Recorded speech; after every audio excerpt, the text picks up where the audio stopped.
వారు మొదటిసారి ప్రభాకర్ అన్న మొదటిసారి శాసనసభకు వచ్చిండ్రు, మొదటిసారి మంత్రి అయిన అధ్యక్ష. కాబట్టి కొద్దిగా తొందరపడుతున్నారు. తొందరపడకండి అధ్యక్ష, చరిత్ర చాలా ఉంది. తప్పకుండా మా తాతలు నేతులు దాగినరు, మా మూతుల వాసన చూడండి అంటే కుదరదు. కేవలం క్రెడిట్ మాత్రమే మేము తీసుకుంటాం. మేము నాగార్జున సాగర్ కట్టినాం, శ్రీశైలం కట్టినాం, కానీ మొత్తం మిగతాయి మాత్రం అన్యాయం అంతా వేరే ఖాతాలో దోస్తామంటే కుదరదు అధ్యక్ష.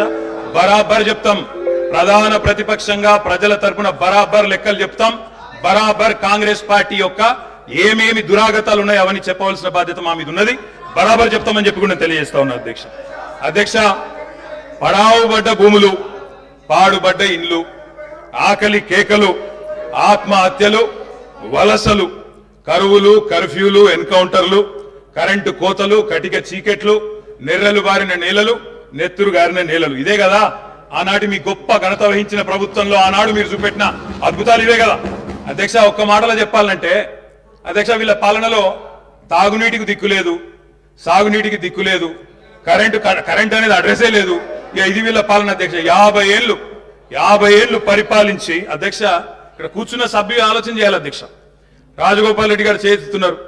నల్లగొండలో ఫ్లోరోసిస్ తప్ప ఏమిచ్చింది అధ్యక్ష వీళ్ళు? నల్లగొండలో ఫ్లోరోసిస్ తో 1,50,000 మంది నడుములు వంగరబోతుంటే మునుగోడు నియోజకవర్గంలో ఒక్కసారి నాకు ఒక కాంగ్రెస్ సభ్యుడు మాట్లాడింది అధ్యక్ష. అధ్యక్ష సబ్జెక్టే మాట్లాడుతున్నా అధ్యక్ష. తర్వాత సభ్యుడికి ఇష్టం వచ్చినంత టైం ఇవ్వండి, మాట్లాడినివ్వండి, మాకు అభ్యంతరం. I'm not yielding sir.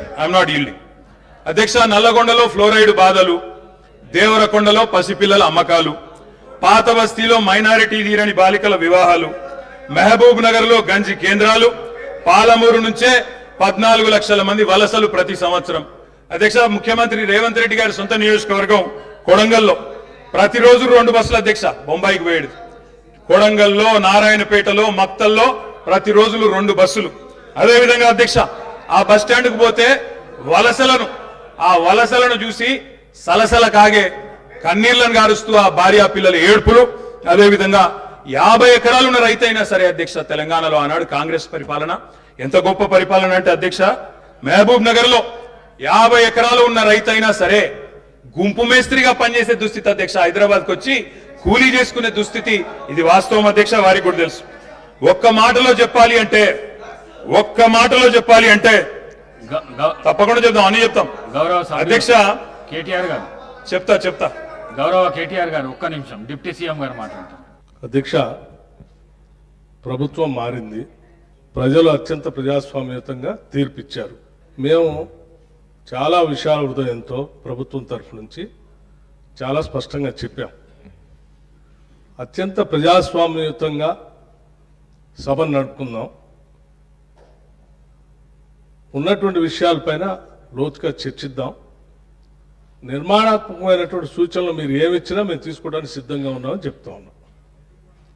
మొట్టమొదటి సమావేశం, మొట్టమొదటి రోజు వారు గవర్నర్ ప్రసంగం మీద ధన్యవాదాలు చెప్పే తీర్మానంలో కొంత పెద్ద మనసుతో ఈ ప్రభుత్వం చెప్పినటువంటి మాటలను స్వాగతిస్తున్నామనో, లేకపోతే అదే రీతిలో మనం ముందుకు పోదామనో అలా చెప్పుకుంటూ సభ నడిపించడం కోసం ప్రయత్నం చేయాలి. కానీ మొదలు పెట్టడమే వారు అసలు ఒక దాడి మొదలుపెట్టినట్టు మొదలు పెడితే ప్రభుత్వానికి తప్పనిసరి పరిస్థితిలో మీకు మేము అనుకున్నటువంటి ప్రజాస్వామ్యయుత సభ నడిపేదానికంటే మీకు సమాధానం చెప్పే కార్యక్రమంలో ఆ స్ఫూర్తి కూడా దెబ్బతినేటట్టుగా వారు మాట్లాడుతున్నారు. అది కరెక్ట్ కాదు.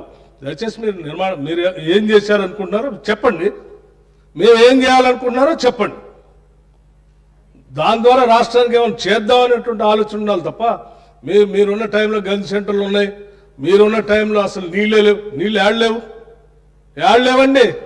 ఆర్డబ్ల్యూఎస్ పథకం ద్వారా మొత్తం రాష్ట్రంలో దాదాపు 70 నుంచి 80% నీళ్లు ఇచ్చారు. మా ఆదిలాబాద్ నుంచి నేను ఖమ్మం వరకు చెప్తాను, నేను ప్రతి ఊరితో సహా లెక్కలతో సహా చెప్తాను. చివరి గోండుగూడెల్లో కూడా మీరు చెప్పినటువంటి ఆర్డబ్ల్యూఎస్ దాదాపు 43,000 కోట్ల రూపాయలతో ఖర్చు పెట్టారు. ఏడాది ఒక్క గ్రామంలో నీళ్లు వస్తున్నాయండి. ఇప్పుడు కూడా ఐటీడీ నీళ్లు తాగుతూ ఉన్నాం, వేసినటువంటి బోర్లు బావిల నుంచి నీళ్లు తాగుతున్నాం చెప్తా ఉన్నారు. మళ్ళీ అదేదో పెద్ద గొప్పగా చేసినట్టు చెప్తున్నారు. మీరు వచ్చిన తర్వాతనే నల్గొండలో నీళ్ళు వచ్చినాయి, అంతకుముందు నల్గొండలో నీళ్లు రాలేదా? ఫ్లోరోసిస్ ఎరాడికేషన్ కాలేదా? మీరు వచ్చిన తర్వాత మీకంటే ముందే జరిగింది. మీరు ఇంకా కట్టినటువంటి ఆర్డబ్ల్యూఎస్ పథకం కింద కట్టినటువంటి సంస్థల్ని, వ్యవస్థల్ని, ఆస్తులను అన్నింటినీ కూడా ధ్వంసం చేసి తాళాలు వేసి పనికి రాకుండా చేశారు.